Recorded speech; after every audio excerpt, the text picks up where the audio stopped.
A když se zhasne, tak já tam trhnu, chápeš? Ale kdo zhasne? No, když zhasneš, když se zhasne, tak to bude signál pro mě, že mám přijít, chápeš? Mně je špatně, mně je dobře, takže... Tak, já ještě jednou připomínám číslo sem ke mně do studia. 555 208 5233. Číslo také vidíte na svých televizních obrazovkách, tak neváhejte a volejte, drahouškové. Pokud vás trápí zdravíčko, penízky, nešťastná láska, tak neváhejte. Zvedněte to sluchátko a volejte sem ke mně do studia. Antonio López de Santa Anna přišel při bitvě u Hlavy při srážce s francouzskými vojsky o nohu. On si ji ale schoval a když se stal mexickým prezidentem, tak svojí končetině uspořádal státní pohřeb. Já jsem vždycky chtěla vidět tradiční přípravu těch mexických jídel, víš, tacos, nachos, burritos, tamales, medutos. To je sestava mexické fotbalové reprezentace. Snad chodíš opilý do práce. Čas od času. Přece jsi lékař. Jsem gynekolog, já nemůžu nikoho jenom tak zabít. Navíc je fajn občas vidět některé věci dvakrát.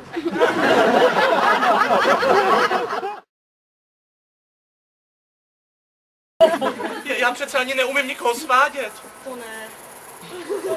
Teda, mě si svedl dokonale. Ale postupem času se tady ta tvoje schopnost prostě vytratila, no tak možná je to tím, jak jsi spokojený v našem manželství a tak nemáš potřebu. Zkrátka nemáš žádné potřeby. Přesně tak.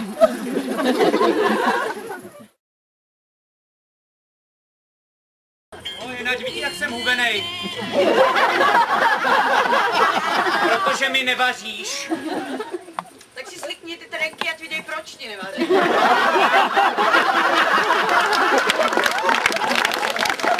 Já mám pro tebe klíště.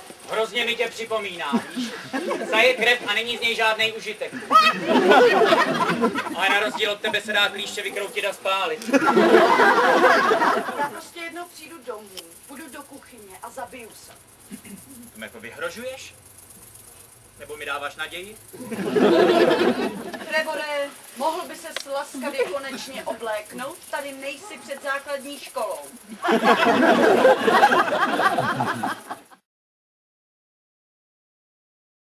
Když jsme se s Ninou brali, sepsali jsme předmanželskou Vy smlouvu. máte předmanželskou smlouvu. Ano, bohužel máme předmanželskou smlouvu, byla to blbost. Jakmile jeden z nás zažádá o rozvod, přijde o všechno. Jediný způsob, jak zvítězit, je nachytat ji při nevěře. Protože pokud jeden z nás tomu druhému bude nevěrný, pak přijde o všechno on.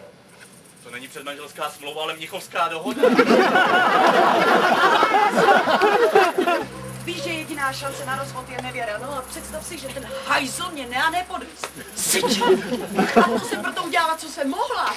Představila jsem ho všem svým kamarádkám, které mají míry 90, 60, 90. Ty jsi ho představila, Hana? Jo! A vzpomínáš si na Cindy? Není to ta zdravotní sestra, kterou měl loni. Ta, co vypadala, jako kdyby fotila pro Playboy. Fotila pro Playboy! Byla to Playmate pro měsíc červen! Děvka! Za tu dobu, co u Trevora pracovala, se k němu snažilo zaregistrovat 12 chlapů. Trevor to vyhodil a najal si penzistku. Třeba je na starší. To mě taky napadlo.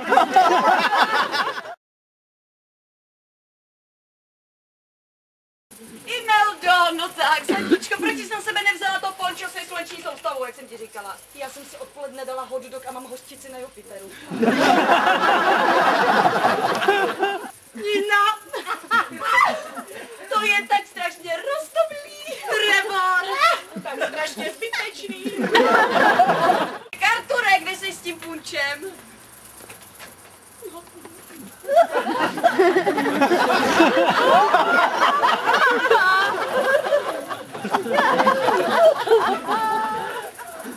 Stihneš to donést ke stolu, než půjdeme spát? Jsem tady, takže panstvo, začínáme, noc je ještě mladá. No, aspoň někdo je tu mladej.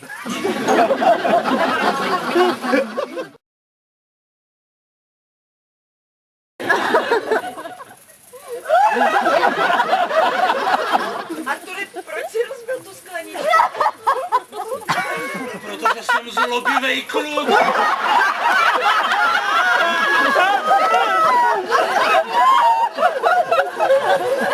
Když tam najednou někdo vyběhne z křoví, popadne mě, hodí se mi na rameno a běží. A běží.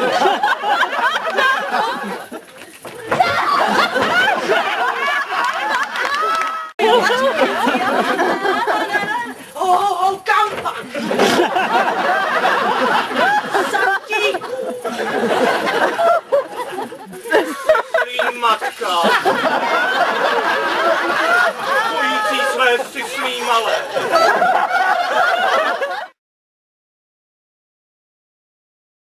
Trevore, ty piješ? Ve čtvrtek jsem byl tak našrot, že když jsem upadl, netrefil jsem se na zem.